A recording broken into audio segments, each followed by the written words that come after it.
بسم اللہ الرحمن الرحیم۔ السلام علیکم۔ اللہم صلی علی محمد وعلی آل محمد کما صلیت علی ابراہیم وعلی آل ابراہیم انک حمید مجید۔ اللہم بارک علی محمد وعلی آل محمد کما بارکت علی ابراہیم وعلی آل ابراہیم انک حمید مجید۔ میں تقریباً 3 سال 7 ماہ بستر پر پڑا رہا۔ ڈاکٹروں نے مجھے پھیپھڑوں کا کینسر بتایا اور مجھے پھوڑا نکل آیا۔ شہر کے مشہور اور معروف ڈاکٹر محمد یوسف کے زیر علاج رہا، اور جب تک تو میرے پاس پیسہ موجود رہا میں علاج کرواتا رہا اور دوائیاں لیتا رہا، اور جب پیسہ ختم ہوا تو مجھے بستر کے سپرد کر دیا گیا۔ میرا 15 سال کا بیٹا شہر میں جا کر مزدوری کرتا تھا، جس سے ہمارے گھر کا نظام چل جاتا تھا، اور وہ تھا اتنا کہ میری دوائی کے پیسے نہیں ہوتے تھے، بس کھانا پینا چل جاتا تھا۔ ظاہر ہے 15 سال کا بیٹا کیا مزدوری کرے گا، اور اسے کتنی مزدوری ملے گی، اور اتنا بڑا کنبہ کیسے پلے گا، اس سے مجھے دوائیاں کیسے مل سکتی ہیں۔ ایک دن میرے رشتہ دار میرے گھر میری عیادت کرنے آئے، اور انہوں نے باتوں ہی باتوں میں خیریت دریافت کی اور کہا کہ تم اتنے پریشان کیوں ہو؟ علاج کے لیے تیرے پاس کھانے اور دوائی کے پیسے نہیں ہیں، اور گھر ویران نہ بنا ہوا ہے، اور گھر میں کچھ نظر نہیں آ رہا۔ میں تجھے ایک مشورہ دیتا ہوں، تیری بیٹی بالغ ہو گئی ہے، جوان ہے، اس کو بیچ دے اور اس سے حاصل ہونے والی رقم سے اپنا علاج کروا۔ میری بیوی بھی موجود تھی، اور میری بیوی کو بھی انہوں نے ایسا قائل کیا کہ میرے اندر اٹھنے کی سختی نہ رہی، اور کھانس کھانس کر راتوں کو جاگ جاگ کر اور دن کے دکھوں نے مجھے مزور کر دیا تھا۔ سالہ سال کے بستر اور بیڈ سو جو کہ بستر کا زخم ہے، اس نے مجھے زندگی کی بازی ہارنے پر مجبور کر دیا تھا، لیکن میرا شعور زندہ تھا، میرا احساس بیدار تھا، اور میں سن رہا تھا کہ میری بیٹی جوان ہے، بالغ ہے، اس کو بیچ دو، بہت سے لے لیں گے، اپنا علاج کرا، گھر چلاؤ۔ میں نے اس کو جواب نہ دیا۔ آخر کار مجھے کہنے لگے، یہ تو بیچارہ پاگل ہو گیا ہے، بیماری نے اس کو پاگل کر دیا ہے، ہم نفع کی باتیں کرتے ہیں اور اس کو سمجھ ہی نہیں آتی۔ آپ جاننا چاہتے تھے وہ کون ہے؟ وہ میرے چچا کے بیٹے تھے، میرے خونی رشتے کے بھائی تھے، جو مجھے یہ مشورہ دے رہے تھے، میرے کزن تھے، اور وہ بہت مالدار تھے۔ بجائے اس کے کو میری مالی مدد کرتے، میری بیماری میں مجھے سہارا کرتے، میرے دکھوں کا مداوع کرتے، مجھے تسلی دیتے، انہوں نے مجھے کچھ بھی نہ دیا، اور میری سہارا بننے والی اولاد کو جدا کرنا چاہتے تھے۔ میں اپنے غم میں کٹتا گیا۔ درد اور غم پہلے بھی تھا، لیکن اس بات پر غم میں ڈوب گیا۔ وہ چلے گئے اور میں اپنے غم میں ڈوبا رہا اور کڑتا رہا۔ جب وہ چلے گئے تو میں نے اپنی بیوی سے کہا، تم بھی پاگل ہو، چند روپے کی خاطر میری نسلوں کو مجھ سے جدا کرنا چاہتی ہو۔ میں نے اس کو سمجھایا۔ میرے سمجھانے پر اس کا احساس بھی بیدار ہوا کہ میں نے چند روپوں کی خاطر جس کے ایک ایک ٹکڑے پر اپنی بیٹی کا سسکنا ملے گا، اور میں وہ لقمے کیسے کھاؤں گا، وہ دوائی کیسے کھاؤں گا۔ اس رات مجھے نیند نہ آئی، میں ساری رات روتا رہا اور اللہ پاک سے ہی باتیں کرنا شروع کر دی۔ اللہ کے سامنے میں باتیں کرتا رہا۔ یہی اللہ تعالیٰ کا پیغام ہے، اللہ سے باتیں کرنا۔ میں ساری رات روتا رہا اور روتے روتے اللہ سے باتیں کرتا رہا کہ مولا، تیری آزمائش نے مجھے اب اس حال میں کر دیا ہے کہ لوگ کہتے ہیں بیٹی کو بیچ دو، اور بیٹی کو بیچ کر سکھ کی روٹی کھا اور سکھی علاج کرواؤ۔ مولا، مجھے لوگوں کے حال پر نہ چھوڑو، مجھے لوگوں کے حوالے نہ کرو۔ بس ساری رات میں نے رب سے باتیں کی۔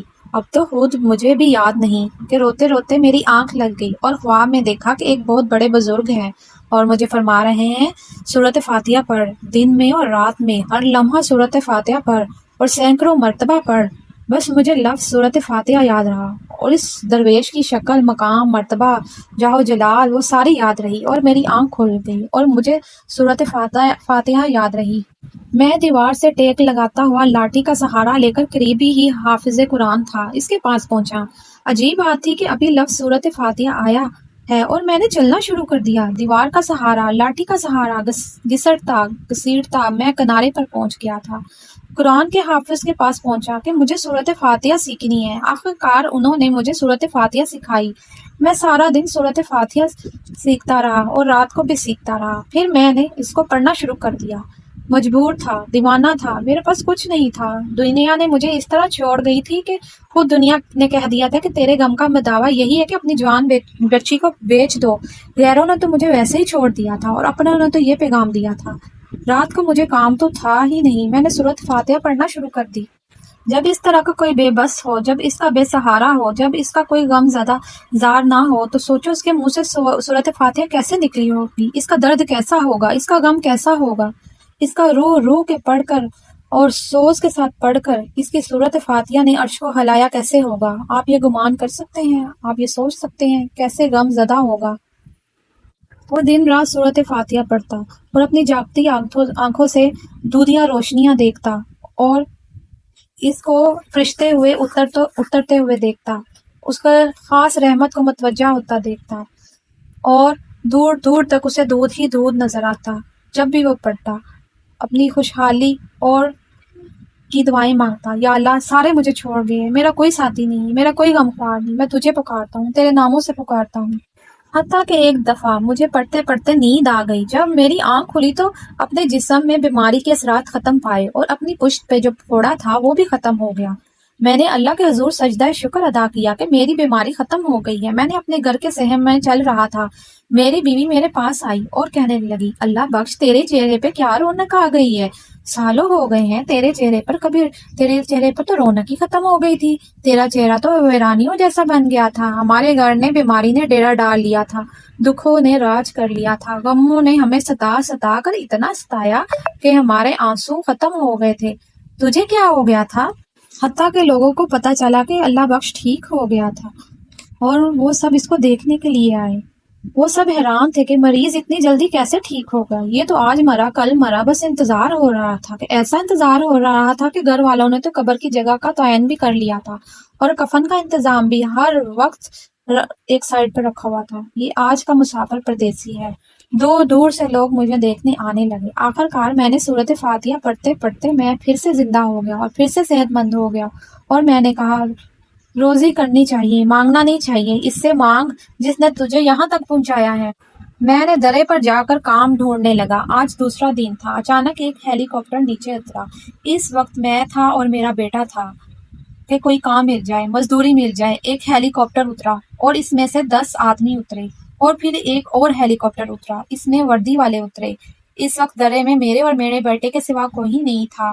ان کے پاس دوربین تھی اور دوربین سے مختلف پتھروں کو دیکھ رہے تھے اور جانچ رہے تھے۔ پھر انہوں نے ایک پتھر اٹھایا، ان کے پاس خوردبین تھی، اور اس پتھر کو چیک کیا۔ پھر انہوں نے 15 کے قریب بڑے بڑے پتھر اکٹھے کیے اور پھر مجھ سے پوچھا، میرے کپڑے، میرے لباس کو دیکھ کر کہا، مزدوری کرو گے؟ جی بالکل کروں گا۔ کہنے لگے، یہ پتھر کو توڑو۔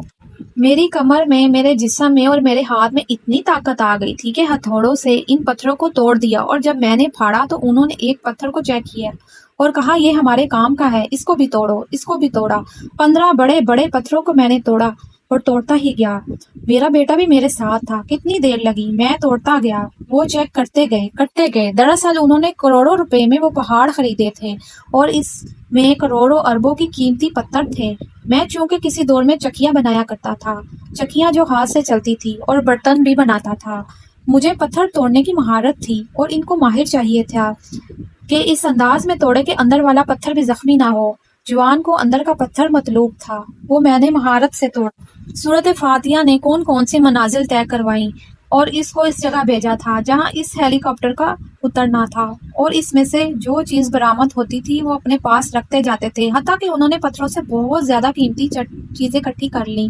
ان کے پاس باکس تھے، ان میں رکھتے گئے۔ کہنے لگے، یہ پاکستان میں قسم قسم کی بے شمار بے قیمت خزانے ہیں، مگر افسوس پاکستانیوں کو پتہ ہی نہیں ہے کہ ان کے پاس اتنا کچھ ہے، اور اسی طرح یہ دوسرے ملکوں میں پتھر چلے جاتے ہیں اور دنیا ان سے کماتی ہے، اور ہم مزدور کے مزدور ہی رہ جاتے ہیں۔ اس طرح انہوں نے پتھر اکٹھے کیے، اور ان میں سے جو وردی والے تھے وہ پہلے ہیلی کاپٹر میں بیٹھے اور وہ اڑ گئے۔ جب دوسرا ہیلی کاپٹر میں بیٹھنے لگا تو میں نے کہا، جی میری مزدوری، تو انہوں نے میرے ہاتھ میں غیر ملکی کرنسی رکھی، اور اچھی خاصی کرنسی تھی، اور وہ خود ہواؤں میں گم ہو گئے۔ میں نے وہ شاپر میں کرنسی اکٹھی کی اور اس کو شاپر میں ڈال کر پتھروں میں چھپا لیا، اور اس میں سے صرف 2 نوٹ نکالے، اور ان کو لے کر میرا ایک دوست تھا ڈیرہ غازی خان میں، اس کے پاس پہنچا۔ اس نے وہ 2 نوٹ ایک جگہ دیے کہ اس کرنسی کو تبدیل کر دے۔ اس نے مجھے 2 نوٹوں کے 35,000 دے دیے۔ میں حیران رہ گیا، وہ تو مجھے بہت سارے نوٹ دے کر گئے تھے، 35,000 تو صرف 2 نوٹوں کا ملا تھا۔ میں بہت خوش ہوا اور رات کی تنہائی میں اللہ کے حضور سجدہ ریز ہوا۔ صبح چند آدمیوں کو میں نے مزدور رکھا اور میرا گھر گرنے کو تھا، پتھر اکٹھے کیے اور 2 کنال کا اچھا خوبصورت گھر بنایا اور بچی کی اچھے گھرانے میں شادی کی۔ بیٹے کو بہت اچھا روزگار ملا اور میں خود رزق حلال میں مصروف ہو گیا۔ آج میرے پاس صحت بھی ہے، مال بھی ہے، دولت بھی ہے، عزت بھی ہے، اور جب بیٹی کو سامنے دیکھتا ہوں تو بیٹی کے بیٹے ہیں وہ بھی خوشحال ہیں، اور آج میرے چچا زاد بھائی میرے غلام بھی ہیں اور دوست بھی ہیں، جو کہ مجھے کہتے تھے کہ اپنے بیٹی کو بیچ دے تو سکھی ہو جائے گا۔ پیارے ویورز، اگر آپ کو یہ کہانی اچھی لگی ہو تو شیئر اور میرے چینل کو سبسکرائب کر دیجیے گا۔ اپنا بہت سا خیال رکھیے گا۔ مجھے اجازت دیجیے گا۔ اللہ حافظ۔